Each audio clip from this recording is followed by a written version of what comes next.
On va s'intéresser aujourd'hui au sujet qui est tombé à Pondichéry en mai 2018. Donc, on a une suite arithmético-géométrique qui est donc définie par ce qu'on appelle une récurrence, c'est-à-dire que un plus 1 est défini à partir de un et à partir d'un premier terme. Et on va essayer d'exprimer un en fonction de n. Ça s'appelle une forme explicite. Et le but, ça va être de savoir si un a une limite lorsque n tend vers plus l'infini. Pourquoi ça s'appelle une suite arithmético-géométrique? Parce que un est à la fois multiplié par 0,8, ce qui fait penser à une suite géométrique, et on ajoute aussi 18, ce qui fait penser à une suite arithmétique. Attention, ce n'est ni une suite géométrique, ni une suite arithmétique. C'est pour ça que ça s'appelle une suite arithmético-géométrique. Pour pouvoir trouver un en fonction de n, on vous donnera toujours dans le sujet une suite auxiliaire. Et on va vous demander de prouver que cette suite est une suite géométrique. Comment montre-t-on qu'une suite est une suite géométrique? En prouvant que Vn plus 1 va pouvoir s'écrire sous la forme Q fois Vn. Je vais donc partir de Vn plus 1. Je vais prendre mon expression ici et je vais remplacer n par n plus 1. Ça me donne un plus 1 moins 90. Le un plus 1 ici, je vais le remplacer par ma forme récurrente ici. Ça va me permettre d'avoir une expression où il n'y aura plus de rang 1 plus 1. Je fais le calcul, 0,8 un moins 72. Donc là, je remarque que 18 moins 90 est bien égal à moins 72. 7, 1, 8, 8 et 2, 10, donc ça fait bien 90. Et là, je suis bloqué si je reste comme ça. Mais je ne dois pas oublier que je dois arriver à Q fois quelque chose. Ici, je peux voir que j'ai déjà un produit. Donc, je vais mettre 0,8 en facteur. Donc, on n'oublie pas comment on factorise. 0,8 est bien facteur de un. Ça ne pose pas de souci.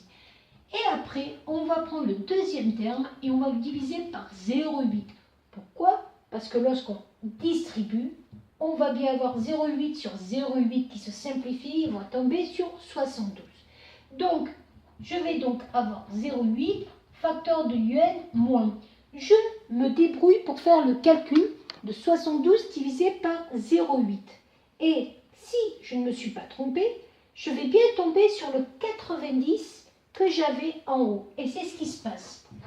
À partir de là, vous voyez que je retrouve l'expression de Vn. J'ai donc bien prouvé que Vn plus 1 s'écrivait sous la forme Q fois Vn. Ça va me permettre de dire que Vn est une suite géométrique et qu'elle peut s'écrire sous la forme V0 fois Q puissance n. Qu'est-ce que c'est que V0? V0, ce n'est rien d'autre que U0 moins 90. U0 moins 90.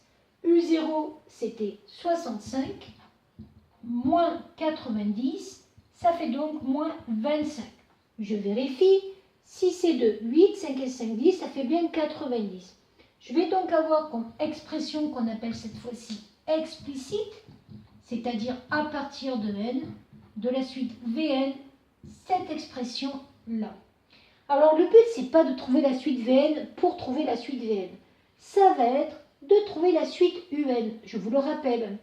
Or, on n'oublie pas qu'on avait une relation qui reliait justement un et Vn, que je vais donc réutiliser. On sait que Vn égale un moins 90. Donc ce que je vais faire passer le moins 90 du côté du Vn. J'arrive à Vn plus 90 égale un. Et là, je vois que j'ai isolé le un. J'ai plus qu'à remplacer l'expression de Vn. Ça me donne un égale moins 25 fois 0,8 à la puissance n plus 90. Et à partir de là, je peux trouver pour un entier quelconque l'élément un. C'est-à-dire que si je veux 1000, je peux remplacer n par 1000. Ce que je ne pouvais pas faire ici, parce qu'ici, comme c'était d'une façon récurrente, il fallait toujours calculer le précédent pour trouver le suivant. Et encore, je peux même dire autre chose. Je peux dire que cette suite un va tendre vers 90. Pourquoi? Vous voyez que là, le 0,8 est à la puissance n. Or, 0,8 est un nombre compris entre moins 1 et 1 strictement. Quand je vais multiplier par 0,8, et je peux même dire d'ailleurs qu'il est compris entre 0 et 1, quand je vais multiplier par 0,8, ça va avoir un effet de diminuer l'expression. Donc, la limite en plus l'infini de 0,8 à la puissance n est égale à 0. Plus je multiplie par 0,8, plus je diminue l'expression. Ça, c'est un résultat à savoir. Et donc, qu'est-ce qui va se passer quand je vais chercher la limite de la suite un? Ça va tendre vers 0. Il va donc me rester uniquement le 90. Je vais donc pouvoir en déduire que cette suite, elle va tendre vers une valeur fixe qui est 90.